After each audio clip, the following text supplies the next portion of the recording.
Assalamualaikum warahmatullahi wabarakatuh. Selamat pagi, salam sejahtera untuk kita semua. Terima kasih kepada SMP Negeri 1 Pangkalan yang telah memberikan kami waktu ya untuk menyampaikan materi yaitu tentang protokol kesehatan di sekolah ya dalam acara MPLS ya bagi peserta siswa-siswi baru ya yang akan memasuki jenjang SMP ya di SMP Negeri 1 Pangkalan. Nah, mungkin sebelum saya menyampaikan materi, perkenalkan saya Mardani ya, selaku koordinator promosi kesehatan di Puskesmas Pangkalan.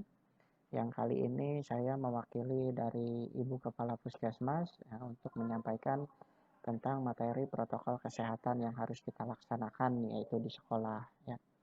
Oke, kita langsung saja. Nah, apa sih yang harus kita perhatikan ya selama kita kegiatan belajar mengajar secara tatap muka atau di era new normal ya.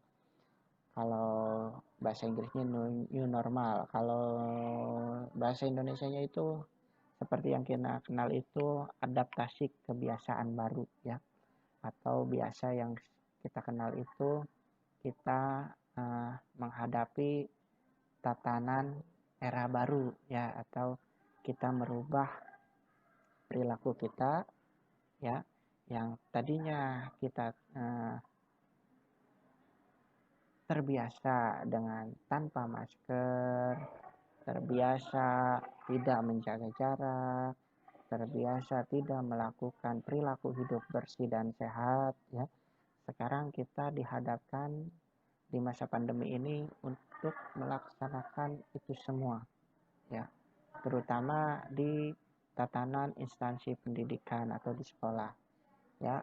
Nah, di sini ada dua yang harus kita perhatikan, yaitu protokol kesehatan umum di sekolah ya, di mana tujuannya untuk mengantisipasi penyebaran COVID-19 di lingkungan sekolah kita.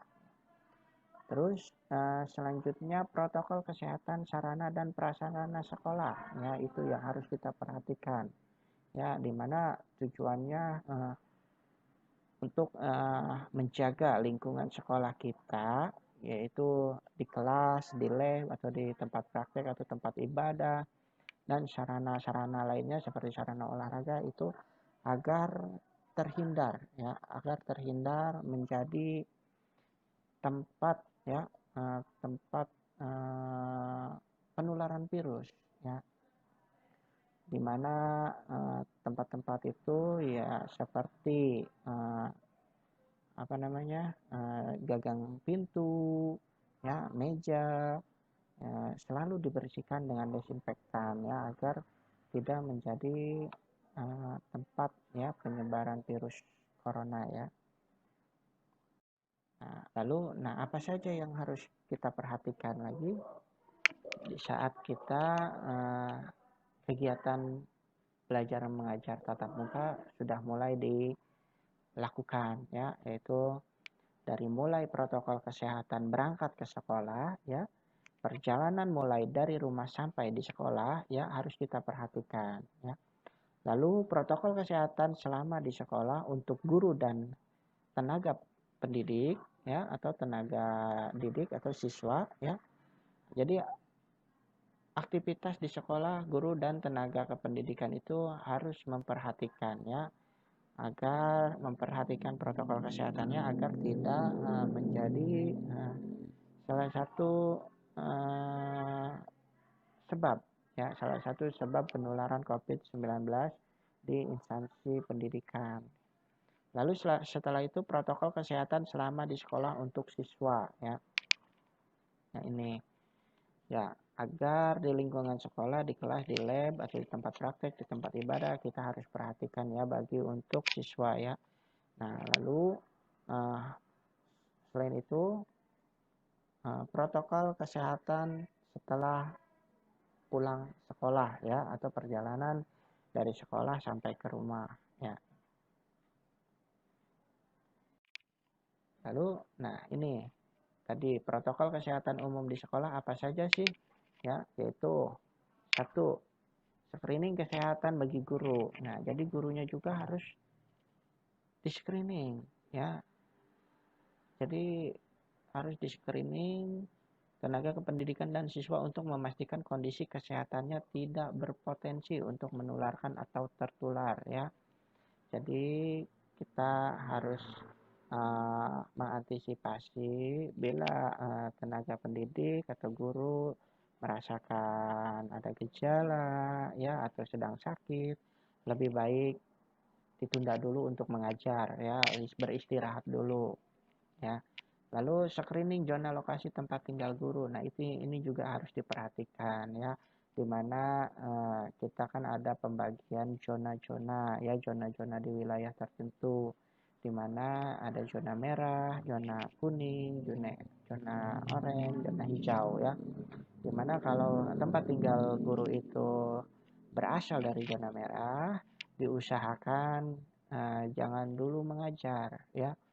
Diusahakan jangan dulu mengajar karena memang zona merah itu, ya, zona yang beresiko, ya, zona yang beresiko tingkat penularannya lebih tinggi.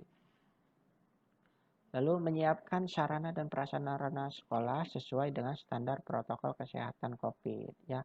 Jadi harus diperhatikan, ya, untuk sarana dan prasarana sekolah harus sesuai dengan standar protokol kesehatan, ya. Misalkan tersedia tempat cuci tangan, ya, di setiap sekolah, di setiap kelas, ya. Lalu tempat duduk siswa-siswinya berjarak 1-2 meter, dan selalu memakai masker meskipun di luar dan di dalam kelas, ya.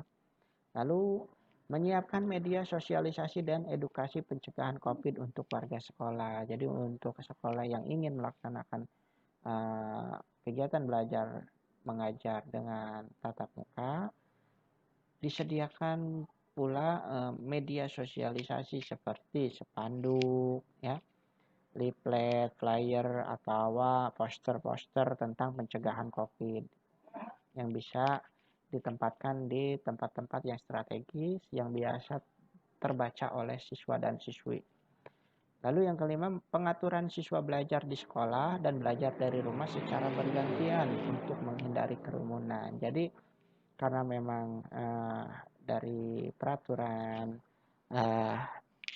pemerintah, ya, setiap sekolah yang akan melaksanakan sistem belajar mengajar secara tatap muka itu harus kapasitasnya 50%, ya.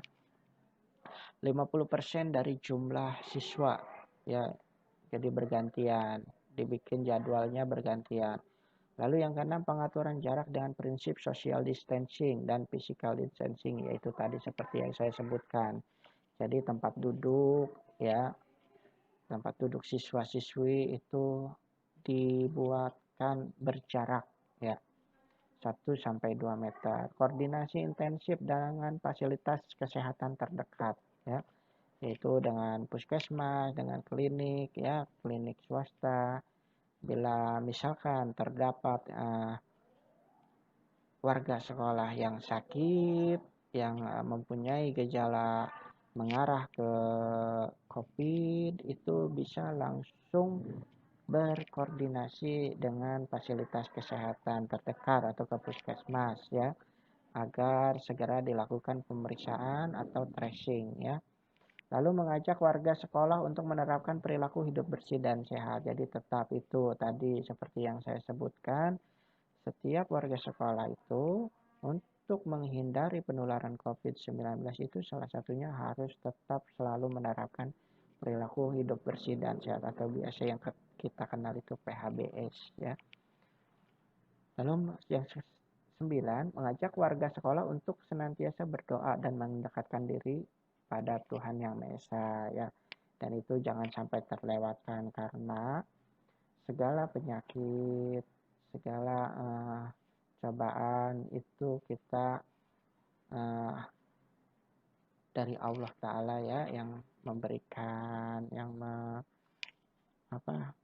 menakdirkan, ya. Jadi jangan sampai kita lupa untuk berdoa ya. Ini itu dari Bapak, kurang lebihnya Bapak mohon maaf. Wabillahi taufiq wal hidayah. Wassalamualaikum warahmatullahi wabarakatuh.